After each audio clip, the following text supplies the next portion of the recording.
Perkenalkan, nama saya Egi Regiana, guru pendidikan agama Islam di SMP Negeri 100 Jakarta, sekaligus mahasiswa PPG Dalzat Batch 3 di LPTK UIN Syarif Hidayatullah Jakarta dengan nomor induk mahasiswa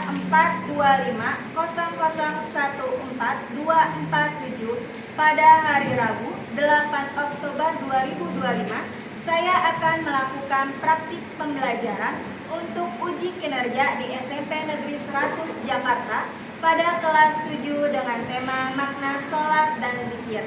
Selamat menyaksikan. Assalamualaikum. Waalaikumsalam. Ya.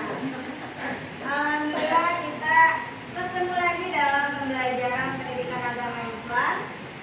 Sebelum itu ketua kelas Doni, silakan dipimpin baca doa. Okay, my friend, before we study, let's pray together. Pray begins.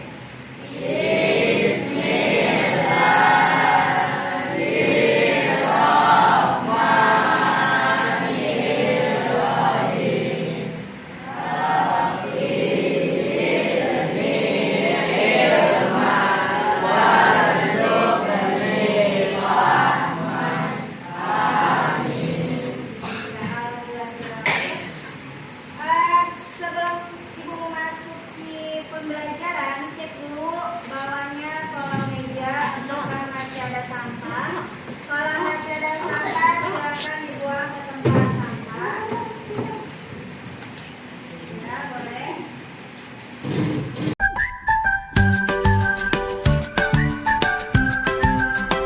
Terima kasih yang sudah menjaga kebersihan kelas. Karena kalau tempatnya nyaman, insya Allah belajarnya juga nyaman. Gimana kabarnya semuanya? Alhamdulillah. Ya. Ibu mulai mengabsen ya. Ada Nesha. Hadir ya. Ada Ria Putri. Hadir ya. Aditya Putra. Afika.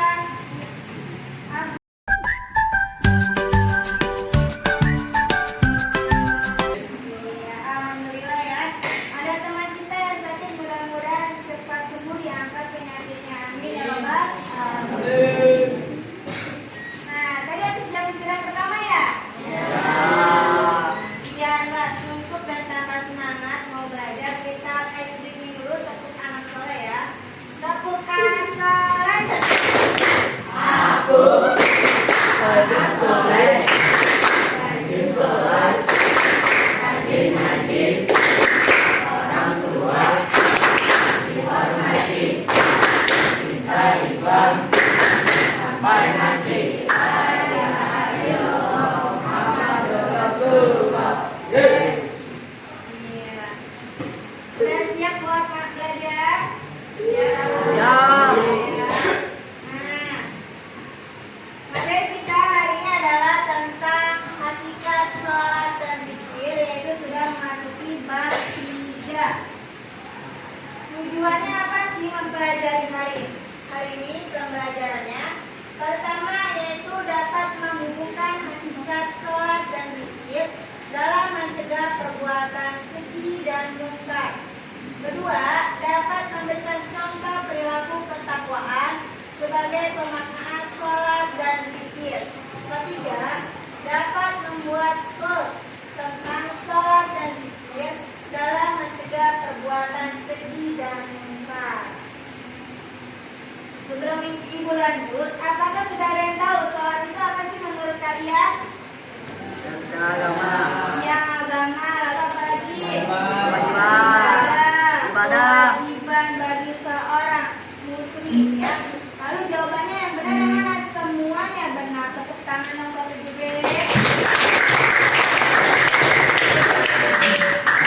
Tadi ada yang bilang tiang agama. Memang betul, sholat adalah salah satu tiang agama. Yang dimana sholat itu adalah masuk ke salah satu rukun Islam. Rukun Islam ada berapa sih? 5. Sebutkan yang pertama. Yang kedua. Dirikan sholat. Yang ketiga. Yang keempat. Yang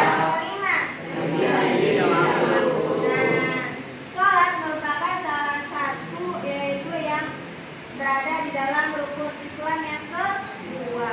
Yang dimana berarti kalau berbicara rukun artinya itu adalah wajib bagi seorang muslim melakukannya. Kenapa? Apabila ada salah satu rukun yang tidak kalian jalankan, maka itu ibaratkan rumah yang memiliki tiang akan gampang runtuh atau rubuh. Begitu pula keyakinan kita, apabila ada salah satu dari rukun Islam yang kita tidak jalankan, maka keyakinan kita ini akan seperti tanpa arah, tanpa tujuan. Nah, lalu sholat kalau secara bahasa berarti adalah berdoa. Sedangkan secara istilah yaitu seluruh perbuatan dan ucapan yang dimulai dengan takbiratul ihram dan diakhiri dengan salam. Sholat fardu lima waktu hukumnya wajib bagi setiap muslim laki-laki baik perempuan yang sudah balik. Kelas 7 sudah balik semua kan? Berarti sudah mulai, yaitu namanya menjalankan sholat, hukumnya wajib. Tapi kalau misalkan Bu, saya punya adik belum balik, apakah boleh sholat? Boleh, ya malah bagus karena sudah dididik dari dini untuk terbiasa sholat. Nah, sholat ini memiliki syaratnya. Ada syarat wajib dan sah. Syarat wajibnya yaitu beragama Islam. Yang kedua, berusia sudah mencapai balik. Juga sudah balik semua ya. Lalu yang ketiga, berakal. Artinya apa kalau berakal? Yaitu dalam keadaan waras atau sedang tidak gila. Nah, kalau orang gila disuruh sholat bisa nggak? Enggak, gitu ya. Jadi itu syarat wajibnya ada 3. Lalu syarat sah sholat. Yang pertama, sudah masuk waktu sholat. Misalkan nih bentar lagi zuhur, ya kan? Kalian udah buru-buru ke sholat, mau sholat waktu apa? Zuhur, tapi belum waktunya, maka itu tidak sah.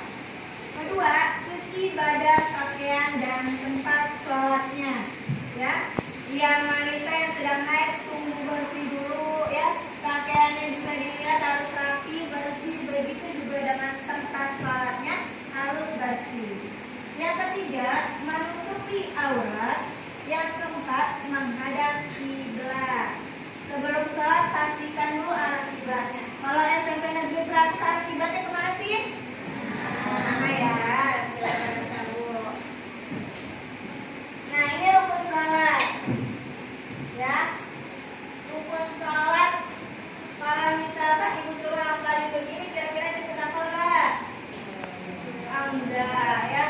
Yang pertama ada berdiri jika mampu, takbiratul ihram, membaca Al-Fatihah, ruku dengan tumanina, lalu ada istilah.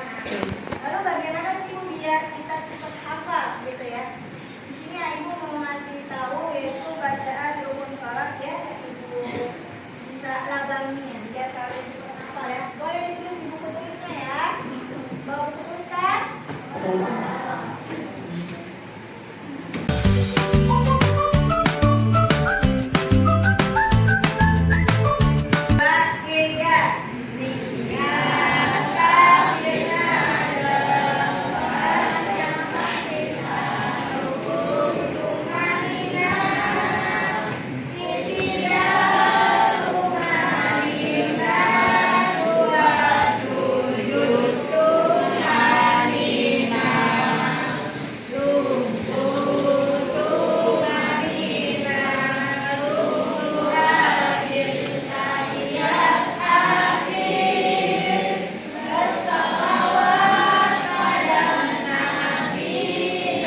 persiapan yang di luar sholat.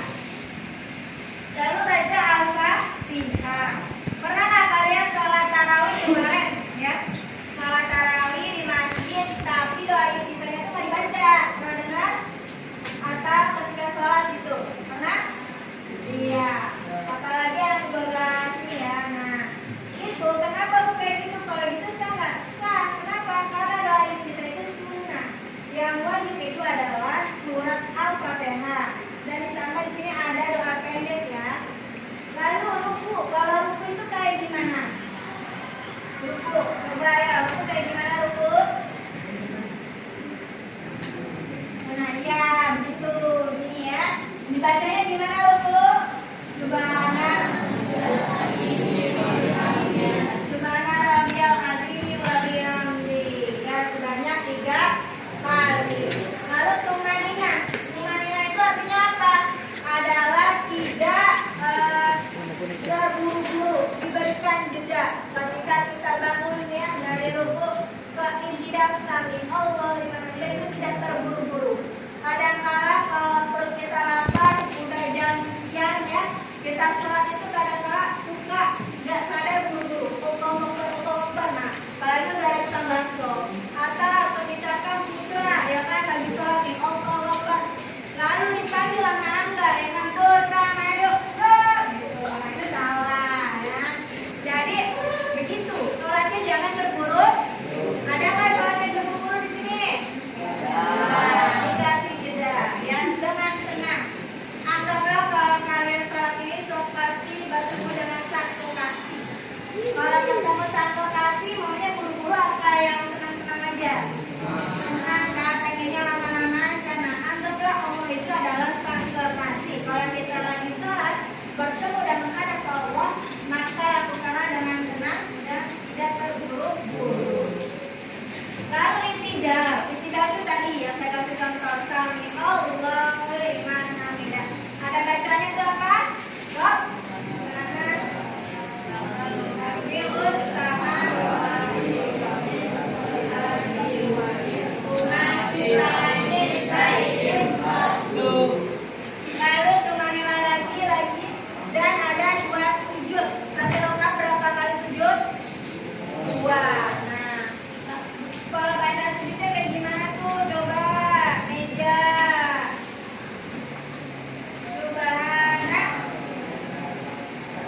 itu bisa itu baca tasbih.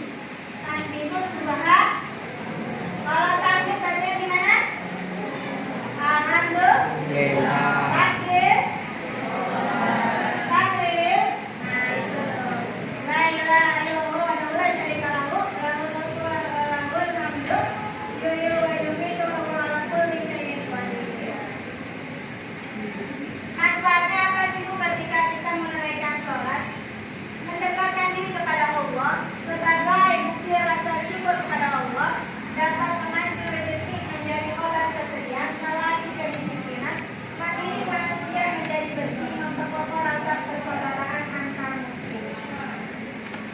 Kalau zikir manfaatnya adalah mendapat ampunan dari Allah, senantiasa mensucikan, memuji, mengagungkan dan mengesahkan Allah, disiplin dalam segala hal, santun dalam ucapan dan perbuatan, dijamin masuk surga dan terhindar dari api neraka.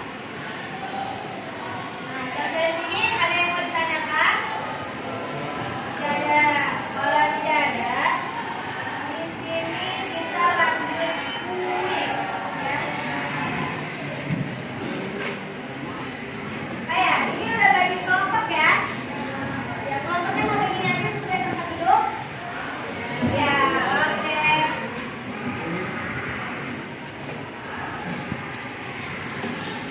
Boleh ketua kelompok maju ke depan, pilih dulu ayo ketua kelompoknya siapa?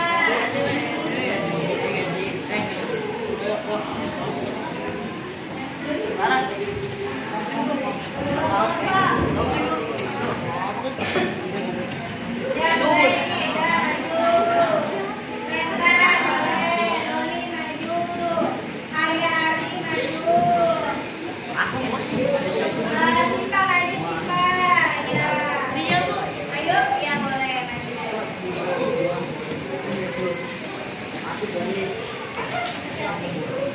Nah,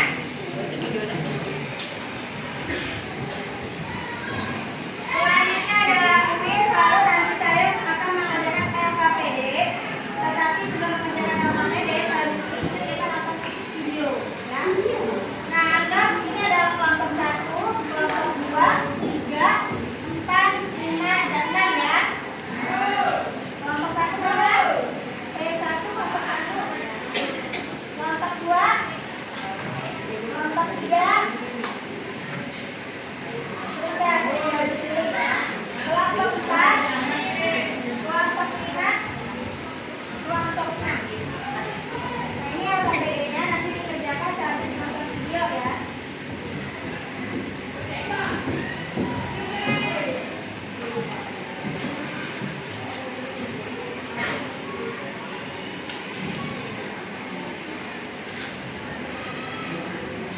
Jadi, sebentar mungkin dulu.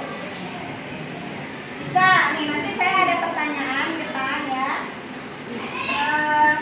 Ini ya tentang materi yang tadi saya jelaskan. Kalau kalian mau jawab A, ini kan ada A, B, C, D. Nih. A, B, C, D. Kalau kalian mau jawab A, A-nya yang di atas. Kalau mau jawab B, B-nya yang di atas. Kalau mau jawab C, C-nya yang di atas. Kalau mau jawab D, D-nya yang di atas. Bisa dipahami? Bisa ya? Nah, kalau silakan duduk dulu.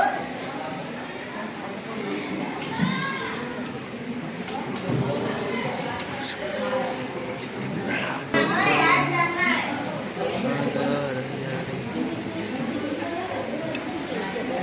Yang merupakan syarat wajib dalam sholat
yang harus dilakukan dalam sholat agar sholatnya sah. Kita lanjutkan lagi ya. Yang dapat membatalkan sholat kecuali yang A. Banyak melakukan gerakan di luar sholat, B. Menghadap kiblat, C. Makan dan minum sambil sholat. Ya? Ya. 1, 2, 3, coba saya tiba ya. Ya, yang mana? Ambil ya. B. Oke, kelompoknya ya.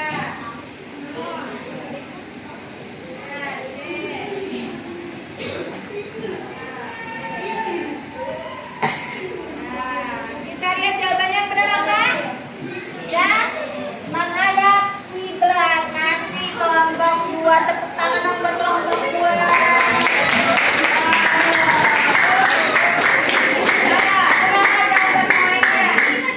Jadi cepet-cepetan ya, cepet-cepetan. Pertanyaan selanjutnya. Sholat secara bahasa adalah A. Berdoa, B. Ibadah, C. Sembahyang. Ya, terus ya. Yang tegas 1, 2, 3. Oke. Ya.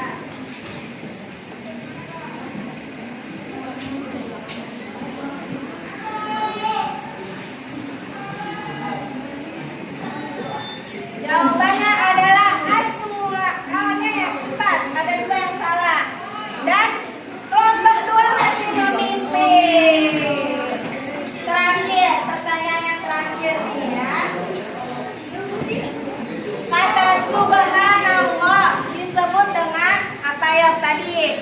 A. Tahmid, B. Tasbih, C. Tahlil, D. Takbir. Yang mana tuh? Terus ya. Ayo semuanya angkat ini kelompok berapa? 5 belum? Ya, 1, 2, 3.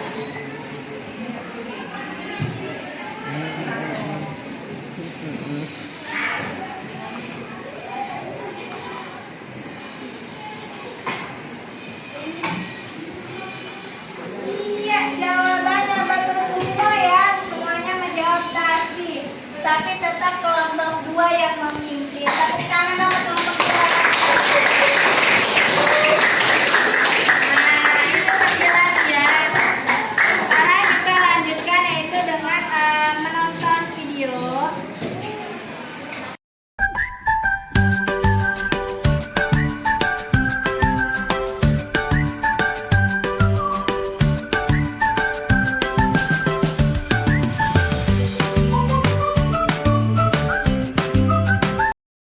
Nah, selanjutnya tadi perwakilan kelompok sudah menyaksikan ya. Kedengaran kan suaranya?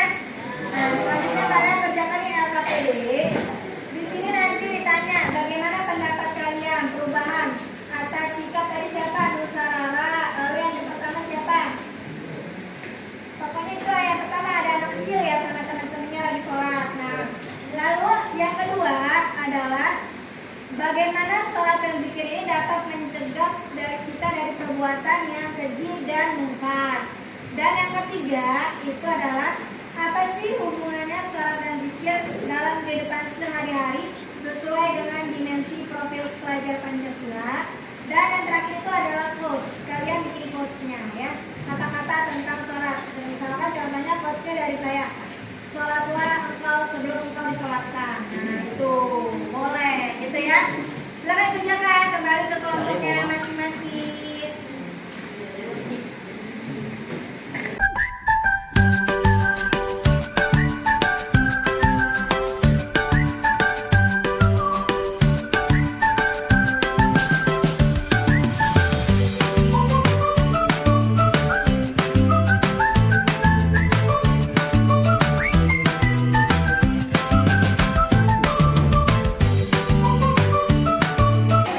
Ya.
pembelajaran hari ini semuanya. Terima kasih atas kerjasamanya yang dengan baik.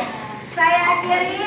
Wassalamualaikum warahmatullahi wabarakatuh. Waalaikumsalam.